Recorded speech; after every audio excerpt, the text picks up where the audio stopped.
উৎসব। বাসন্তীতে তৃণমূল কর্মীর বাড়িতে মজুদ বোমা ফেটে বিস্ফোরণ, আর তাতেই গুরুতর জখম ক্লাস 4-এর একজন স্টুডেন্ট। খেলার সময় মজুদ বোমা ফেটে জখম ওই নাবালক। কতটা জখম জানেন?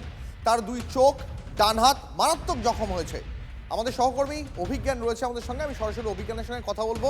অভিজ্ঞান, তৃণমূল নেতার বাড়িতে বোমা মজুদ ছিল, পুলিশ জানতো না, এলাকার লোক কেউ জানতেন না, হঠাৎ করে সেই বোমা ফেটে আবারও বাংলাতে সেই তামান্নার দুঃস্বপ্ন ফিরে এলো কেন? নজরদারি কোথায় ছিল? দেখো, তোমাকে জানিয়ে রাখি যে ঘটনা যেটা ঘটেছে অত্যন্ত একটি স্পর্শকাতর এলাকা বলেই পরিচিত। এর আগেও কিন্তু একাধিকবার রাজনৈতিকগতভাবে খুনোখুনি বোমাবাজি ঘটনাও ঘটেছে বাসন্তীর আমজাড়া গ্রাম পঞ্চায়েতের খড়িমাচান গ্রাম। আর এক্ষেত্রে যেটা ঘটনা ঘটেছে সেক্ষেত্রে যেটা হলো যে 8 বছরের সাহিল গায়েন, ডাকনাম কালো, যখন গতকাল সেখানে একটি পরিবারের একজন মৃত্যু উপলক্ষে সেখানে একটি অনুষ্ঠানের আয়োজন করা হয়েছিল এবং সেখানে যখন সে সেখানে এসেছিল পরিবারের সঙ্গে এবং একাধিক বাচ্চারা সেখানে যখন খেলাধুলা করছিল একটি নির্মীয়মান বাড়িতে, আর সেই জায়গাতেই সেখানে সশব্দে বিস্ফোরণ ঘটে যায়। মারাত্মকভাবে জখম হয়েছে, তার ডান হাতের অংশ উড়ে গিয়েছে, দুটো চোখ কিন্তু সেখানে মারাত্মকভাবে সেখানে জখম হয়েছে। রক্তাক্ত অবস্থা তাকে উদ্ধার করে প্রথমে একটি নার্সিংহোমে নিয়ে যাওয়া হয়, শেষমেশ তাকে পিজিতে নিয়ে যাওয়া হয়েছে। বর্তমানে সে মৃত্যুর সঙ্গে পাঞ্জা লড়ছে। রাতে ঘটনাস্থলে পুলিশ গিয়েছে। এখনো পর্যন্ত বাসন্তী থানার পুলিশ এই ঘটনায় কারা জড়িত, কারা সেখানে বোমা মজুত করে রেখেছিল, কিভাবে ঘটনা ঘটলো সে বিষয়ে কিন্তু কোনো রকম ভাবে তদন্তের অগ্রগতি সেখানে কিন্তু আমাদের চোখে আসেনি, নজরে পড়েনি। এখনো পর্যন্ত এই ঘটনায় কেউ আটক হয়নি, গ্রেপ্তার পর্যন্ত হয়নি।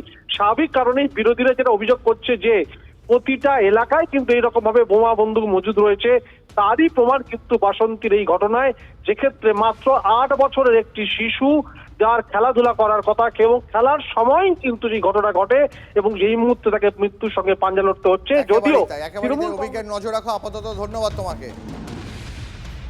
আজ 4-5 দিন আগে একটা ক্লাব নিয়ে টুকিটাকি গন্ডগোল হয়, অথচ আজকের এই বসার ডেট ছিল বিকেল 4টের সময়। হঠাৎ কালকের পরিকল্পনা করে ওরা এই বোম মেশিন এই সবগুলো ষড়যন্ত্র করে।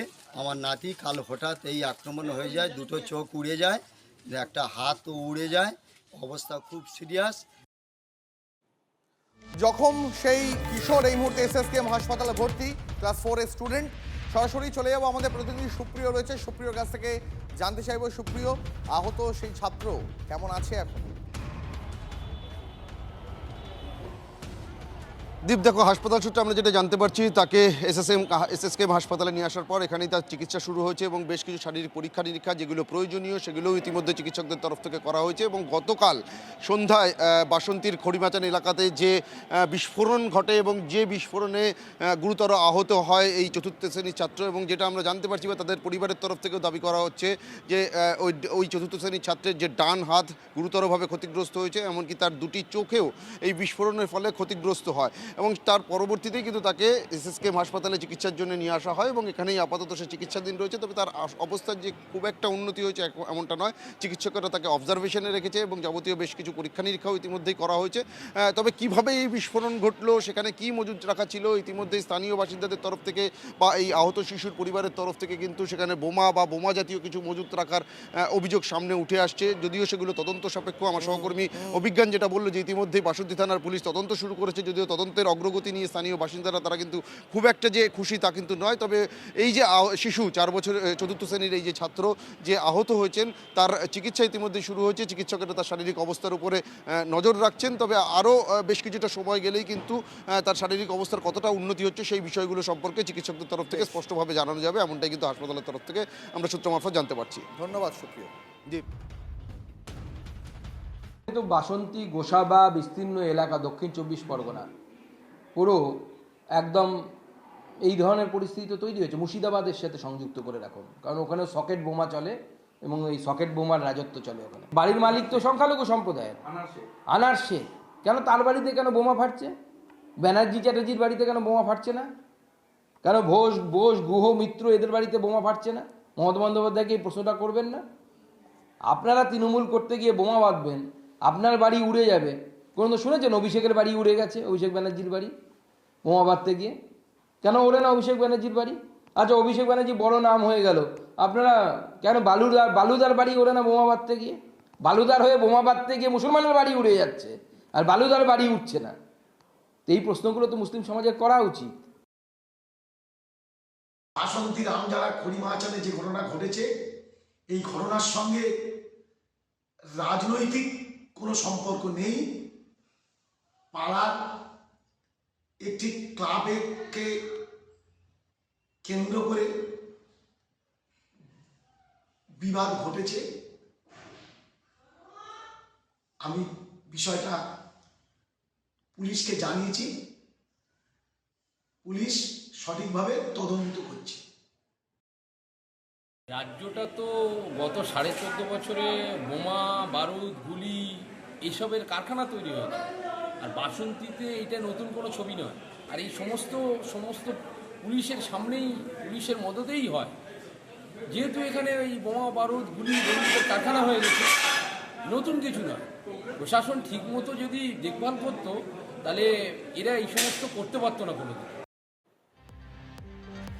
এদিকে প্রেমের প্রস্তাবে রাজি না হওয়ায় জোর করে বিষ খাওয়ানোর অভিযোগ। 1 মাস লড়াইয়ের পর বাঙ্গুর হাসপাতালে কলেজ ছাত্রের মৃত্যু হয়েছে।